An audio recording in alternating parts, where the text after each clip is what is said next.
नमस्कार मित्रांनो. आज पुन्हा मी नवोद्योग या गगन भरारी चॅनलमध्ये मी आपलं सर्वांचं मनःपूर्वक स्वागत करतो. मित्रांनो, आपण या चॅनलमध्ये जे काही लोक नवीन उद्योग चालू करतात, त्यांच्याविषयी वेगवेगळ्या आपण टॉपिक्सवर माहिती देत असतो. कारण आपल्याला व्यवसाय जर करायचा असेल, तर एक स्वतःचा एक आत्मविश्वास पाहिजे, जिद्द पाहिजे, व्यवसायाला जागा पाहिजे, भांडवल पाहिजे, मॅनपॉवर पाहिजे. तर ते आपण कोणता व्यवसाय निवडावा, आपल्या अंगी कोणती कला आहे, याबद्दल आपण नेहमीच व्हिडिओ बनवत असतो आणि मला नेहमी कमेंट येत असतात, की एखाद्या कापड दुकानाचा व्यवसाय करा, त्याच्यावर व्हिडिओ बनवा. एखादं मेस चालू करायची, त्याच्यावर हॉटेलचा व्यवसाय असू. ज्याच्या इच्छा असतात त्याप्रमाणे मला कमेंट येत असतात आणि मी त्याच्यावर माझ्या पद्धतीनं उत्तर द्यायचा प्रयत्न करीत असतो. मित्रांनो, व्यवसायाचे अनेक प्रकार आहे. त्यामध्ये काही जर एक वकील हा पण आपला एक व्यवसाय आहे, चार्टर्ड अकाउंटंट व्यवसाय आहे, सिव्हिल इंजिनिअरिंग व्यवसाय आहे. जे कोणी शेअर मार्केटमध्ये इन्व्हेस्ट करत असतात, तर एक शेअर मार्केटमध्ये एक तो सुद्धा एक व्यवसाय आहे. तर असे जे काही नावाजलेल्या व्यावसायिकाचं नाव म्हणजे हर्षद मेहता, की त्यांनी शेअर मार्केटमध्ये एक मोठं नाव केलं आणि आपल्या भारतामध्ये एकेकाळचे ते सर्वात मोठे टॅक्स पेयर होते. म्हणजे स्वतः आपल्याजवळ काही नसताना सुद्धा त्यांनी शेअर मार्केटमध्ये एक मोठं नाव कमवलं. अशा व्यक्तीबद्दल आपण एका थोडी चर्चा करणार आहोत. मित्रांनो, हर्षद मेहताचा जन्म हा 29 जुलै 1951-56 मध्ये मुंबईमध्ये झाला. त्यांचे वडील प्रॉपर गुजरातचे होते आणि ते एका जैन फॅमिलीतून यायची. पण कापडाच्या व्यवसायानिमित्त ते मुंबईला शिफ्ट झाले आणि मुंबईला त्यांनी व्यवसाय चालू केला मित्रांनो. पण ते कारणास्तव त्यांनी मुंबईचा व्यवसाय बंद केला आणि आपल्या पूर्ण परिवाराला घेऊन ते छत्तीसगडच्या रायपूरमध्ये गेले आणि त्या ठिकाणी त्यांनी तिथं आपला कापडाचा व्यवसाय चालू केला.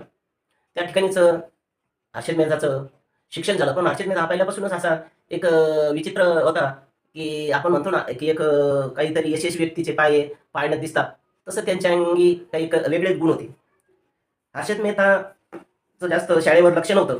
त्यामुळं त्यांच्या वडिलांनी हर्षद मेहताचं शाळेत जाणं येणं बंद केलं आणि स्वतःचा कापड व्यवसाय वर हर्षद मेहताला बसवलं. मित्रांनो, त्यावेळेस कसं तरी हर्षद मेहता हा प्रायव्हेट परीक्षा देऊन शिक्षण घेतलं आणि त्यानंतर परत त्यांचे वडील व्यवसायासाठी परत मुंबईला आले आणि मुंबईला त्यांनी व्यवसाय चालू केला. मित्रांनो, हर्षद मेहता हा कितीतरी वेळेस अपयश आलं त्याला व्यवसायातून. कपड्यातून अपयश आलं, काही ठिकाणी नोकरी केली, नोकरीबी त्यानं अपयश आलं. तेव्हा त्यांना एक आयडिया सुचली, की ते ओरिएंटल इन्शुरन्समध्ये कसं त्यांनी एक नोकरीसाठी अर्ज केला आणि ओरिएंटल इन्शुरन्समध्ये त्यांना 1980 मध्ये नोकरी लागली मित्रांनो. पण त्या सुट्टीच्या काळात म्हणजे हर वीकेंडला तो रविवारी मुंबईहून सुरतला जायचा, सुरतहून तिथं कच्चे डायमंड आणायचा, ते पॉलिश करून तो इकडं विकायचा आणि त्यातून जो काही थोडाफार पैसा यायचा त्याला, की तो एक सुरुवातीला ₹100 त्यानं शेअर मार्केटमध्ये लावले मित्रांनो. पण पुढे चालून त्याला त्या शेअर मार्केटमध्ये इंटरेस्ट शेअर केला आणि एक दिवस त्यांनी आपलं करिअर शेअर मार्केटमध्येच एक करायचं ठरवलं. कारण त्यांच्या ऑफिसजवळ शेअर मार्केटचं ऑफिस आणि ओरिएंटलचं ऑफिस नरिमन पॉईंटला जवळ असायचं.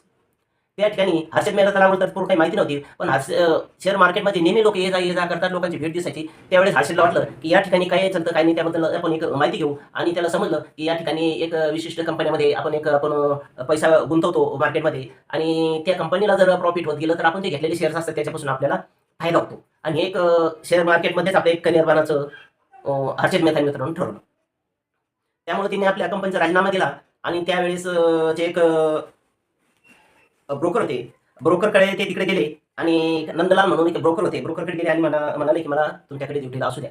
मित्रांनो, त्यावेळेस नंदलालने जे ब्रोकर होते त्यांना हर्षदमध्ये काही इंटरेस्ट वाटला नाही. यांनी सांगितलं, "तू मला नको." पण त्यावेळेस ब्रोकरने विनंती केली. त्या नंदलाल ब्रोकरचे पाय धरले आणि एक सांगितलं, की "तुम्हाला 2 मुलं आहे. मला एक तिसरा मुलगा म्हणून हे करा म्हणे आणि तुमच्याकडे मला कामाला ठेवा." तर मित्रांनो, त्या नंदलाल ब्रोकरनी हर्षद मेहताला कामावर ठेवलं. पण पहिल्याच दिवशी हर्षद मेहताकडून ₹2,000 नुकसान झालं. त्यामुळे त्या पी नंदलाल ब्रोकर होते. त्यांनी हर्षद मेहताला कामावरून काढण्याचं ठरवलं. परत त्यांनी कशीतरी विनंती केली आणि मला एक चान्स द्या. मला परत तुमच्याकडे कामाला राहू द्या म्हणे. इथून पुढे अशी माझ्याकडून चूक होणार नाही. असं करत 6 महिने मित्रांनो पी नंदलाल यांच्या हाताखाली हर्षद मेहतांनी काम केलं. 6 महिन्यामध्ये हर्षद मेहताला मार्केटविषयी पूर्ण माहिती झाली आणि त्यावेळेस त्यांनी काय केलं, एक स्वतः एक BSEचं एक म्हणजे शेअर मार्केटचं एक स्वतः लायसन्स खरेदी केलं आणि स्वतः एक त्यांनी ग्रोमर नावाचं कन्सल्टन्सी म्हणून एक ऑफिस टाकलं मित्रांनो. तर ते सुरुवातीला एवढं ऑफिस छोटं होतं, की त्यामध्ये फक्त 2च खुर्च्या असायच्या आणि कोणी जर क्लायंट आलं, तर हर्षद मेहता किंवा त्यांचा अश्विन एक नावाचा भाऊ होता. त्या दोघांना एक जणाचं बाहेर जावं लागायचं. पण मित्रांनो, कालांतरानं एवढं त्यांच्या त्या व्यवसायावर त्यांनी लक्ष केंद्रित केलं, की दिन प्रतिदिन हर्षद मेहताचं प्रॉफिट वाढत गेलं. जसं प्रॉफिट वाढत गेलं मित्रांनो, तर आपल्याला माहिती आहे की आपण जर एखादा व्यवसाय जर सक्सेस व्हायला लागलो, पुढे आपली भरभराटी व्हायला लागली, की आपल्याला एक ऑटोमॅटिक गुप्त शत्रू तयार होत असतात. आपल्या नावानं कोणातरी चुगल्या करणं, काहीतरी नावं ठेवणं आणि अशा वेळेस आपण समजून घ्यायचं की आपल्या नावावर जर कोणी चुगल्या करत असेल, आपल्या जर कोणी खोड्या करत असेल, आपल्याविषयी वाईट बोलत असेल, तर आपण निश्चितच प्रगतीच्या वाटेवर आहोत, हे असं आपल्याला समजून घ्यायचं मित्रांनो. तसंच हर्षद मेहताला सुद्धा वाटलं, की आपले ज्या अर्थी या ठिकाणी शत्रू तयार व्हायला लागले, त्या अर्थी आपण निश्चितच एक प्रगतीच्या वाटेवर होतो. मित्रांनो, सुरुवातीला हर्षद मेहताचं घर नव्हतं. पण या शेअर मार्केटच्या जोरावर, या नफ्यावर त्यांनी मुंबईमध्ये 1981 ला एक स्वतःचं घर खरेदी केलं. त्याच्यानंतर एक मोठं ऑफिस त्यांनी शिफ्ट केलं आणि एवढे कस्टमर त्यांच्याकडे यायला लागले, की मार्केटविषयी आतलं ज्ञान हर्षद मेहताला खूप जाणवतं. हर्षद मेहता मित्रांनो, जे काही नावाजलेल्या कंपन्या असायच्या, रिलायन्स, JW एनर्जी, अशा ज्या काही कंपन्या आहेत, त्या कंपन्यांशी सांगड करायची, त्यांची आपली माहिती घ्यायची आणि त्या माहितीच्या आधारे रोजच्या प्रोडक्शनचा डाटा त्यांना मिळायचा आणि त्या माहितीच्या आधारे आपल्या त्या पोझिशन ते अ, कमी जास्त करायचे मित्रांनो. मित्रांनो, असंच एक त्यांनी प्रीमियर ऑटो कंपनीची एक दिवस बातमी वाचली, की कंपनीने आपले गाड्यांचे भाव वाढवले. तर लगेच हर्षद मेहतानी त्या कंपनीच्या गेटवर गेला आणि कंपनीच्या व्यवस्थापनाविषयी माहिती घेतली, की तुमचं प्रोडक्शन कशा पद्धतीने चालतं, काय चालतं. तेव्हा त्यांना समजलं, की प्रोडक्शन काढणं हे युनियन लीडरच्या हातात असतं. म्हणजे वर्करांचा जो एक युनियनचा लीडर असतो, त्यांच्या हातात असतं. त्यामुळं हर्षद मेहतानी युनियन लीडरचं एक त्यावेळेचे एक दत्ता सामंत म्हणून युनियन लीडर होते. त्यांच्याशी हातमिळवणी केली आणि रोजच्या कंपनीचा जो काही एक प्रोडक्शनचा डाटा असायचा, म्हणजे रोजच्या किती गाड्या तयार व्हायच्या, काय व्हायच्या, त्याविषयी एक गुप्त माहिती हर्षद मेहताला मिळायला लागली आणि त्या बेसवर तो आपला जो पोझिशन होता का, तो पोझिशन कमी जादा करायचा. त्यामुळं हर्षद मेहताचा नफा वाढत गेला मित्रांनो.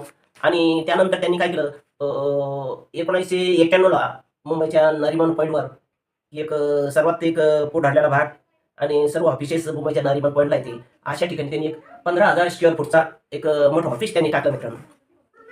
याचा सांगायचा उद्देश की हर्षद मेहता प्रॉपर मुंबईचा नसताना ₹1 हे म्हणजे त्यांच्याकडे नव्हता. तरी पण त्यांनी एवढं सक्सेस कसं केलं या व्यवसायातून, तो सांगण्याचा उद्देश आहे.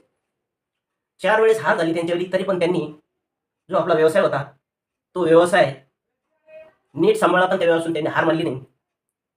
आणि त्यावेळेच्या काळामध्ये आपल्या भारतामध्ये सर्वात मोठे टॅक्स पेयर टाटा, बिर्ला, अंबानी नसून हर्षद मेहता त्यावेळेचे सर्वात मोठे टॅक्स पेयर होते मित्रांनो.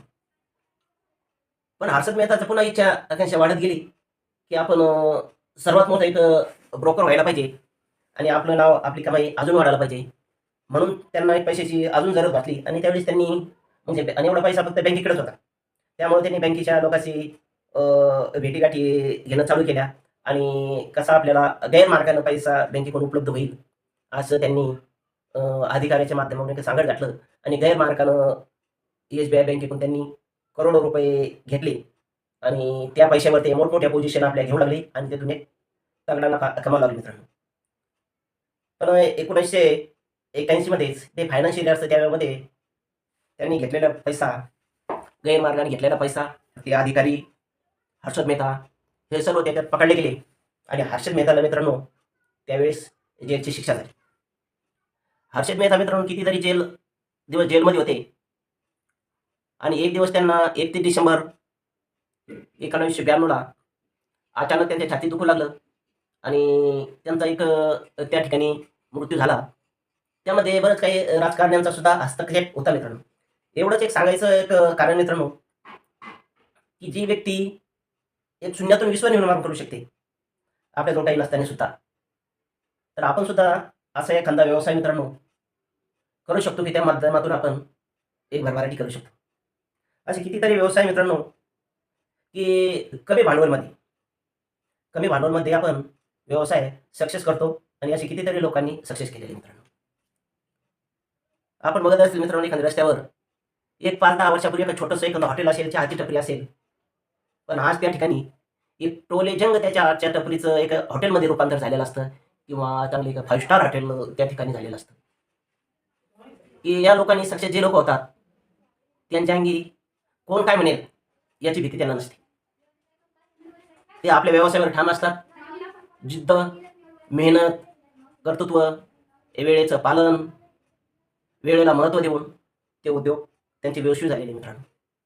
असंच आपल्याला एखादा नवीन उद्योगाची जर सुरुवात करायची असेल मित्रांनो, तर मला खाली भरपूर कमेंट येत असतात, की माझ्याकडे जागा आहे, मी धंदा करू इच्छितो, पण माझ्याकडे एक ज्याला लागणारं भागभांडवल नाही.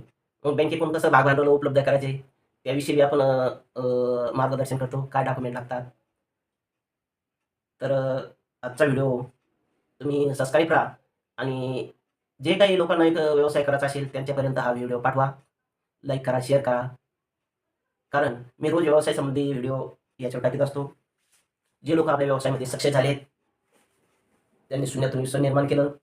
अशाच्या मुलाखती आपण या नवउद्योग गगन भरारी या चॅनलवर मित्रांनो टाकीत राहतो. तर चॅनलला सबस्क्राईब करा आणि ज्या लोकांना आवश्यक असेल, जे काही नवीन धंद्याच्या शोधात असेल, त्यांना निश्चितच या व्हिडिओचा फायदा होईल मित्रांनो. तर परत भेटूया दुसऱ्या व्हिडिओमध्ये. धन्यवाद.